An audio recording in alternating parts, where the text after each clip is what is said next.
our channel. Today Bible verse in Tamil.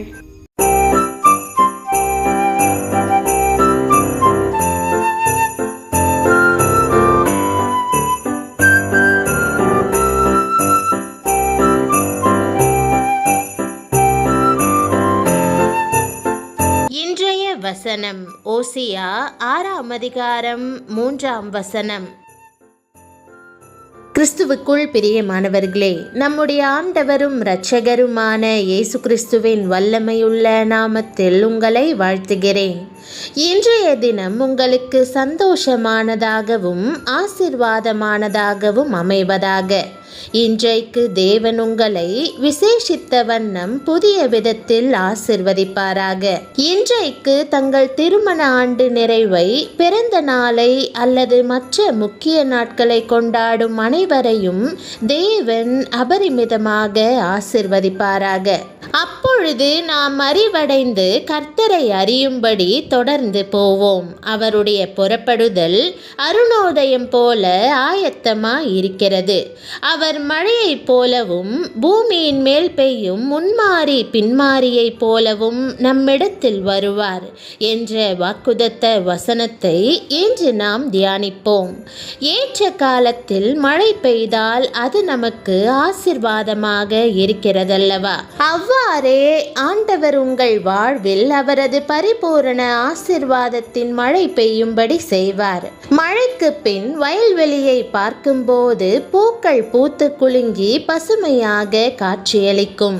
அது பார்ப்பதற்கே மிகவும் கண்கொள்ளா காட்சியா இருக்கும்.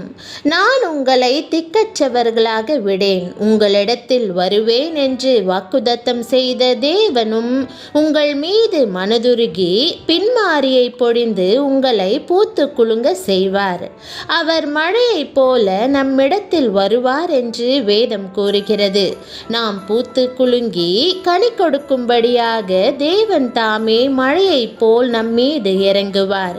மெய்யான சந்தோஷத்தினால் நம்மை நிரப்புவார். இன்றைக்கு இந்த ஆசீர்வாதத்தை பெற்று மகிழுங்கள். ஒரு ஏழை விவசாயி இருந்தார். அவருக்கு இருந்தது கொஞ்சம் நிலம் மாத்திரமே. அவர் கர்த்தரை கருத்தாய் தேடின பக்தி உள்ள மனிதராய் இருந்தார்.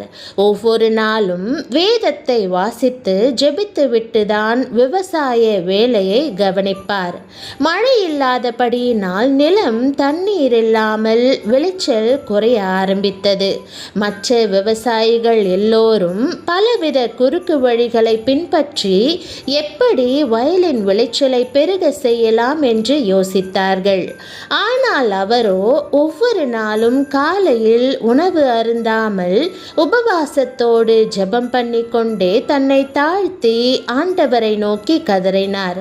கர்த்தர் நிச்சயம் தனக்கு உதவுவார், அவர் வாக்கு மாறாதவர் என்று விசுவாசத்துடன் தினமும் ஆண்டவருக்கு மனதார ஸ்தோத்திரம் செலுத்தினார். இதை எல்லோரும் வேடிக்கையாக பார்த்து கொண்டிருந்தனர். ஆனால் அந்த ஏழை மனிதனுடைய விசுவாசத்தின்படி கர்த்தர் மழையை கட்டளையிட்டார். மற்ற வருஷங்களை காட்டிலும் இந்த வருடம் 100 மடங்கு அதிகமாக விளையச் செய்தார்.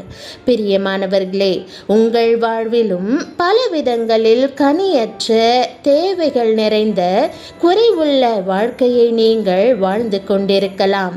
இந்த ஏழை விவசாயி செய்தது போல விளையச் செய்கிற தேவனை நீங்களும் பற்றி பிடித்து கொள்ளுங்கள். அவர் உங்கள் வாழ்விலும் கனியை பெருக பண்ணுவார். தேவனுடைய வாக்குதத்தத்தின்படி அளவில்லாத ஆசீர்வாத மழையை உங்கள் மீது பொழிய பண்ணுவார்.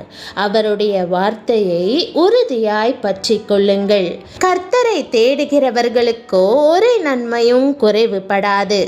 தேவனுக்கு பயந்தவர்களுக்கும் மனுபுத்திரருக்கு முன்பாக உம்மை நம்புகிறவர்களுக்கும் நீர் உண்டு பண்ணி வைத்திருக்கிற உம்முடைய நன்மை எவ்வளவு பெரிதாயிருக்கிறது என்பதை அனுபவித்து பாருங்கள். தேவன் ஆபிரகாமை சகல விதங்களிலும் ஆசீர்வதித்தார் என்று வேதத்தில் வாசிக்கிறோம். கர்த்தரை உண்மையாய் தேடினதினால் அவன் ஆசீர்வதிக்கப்பட்டான்.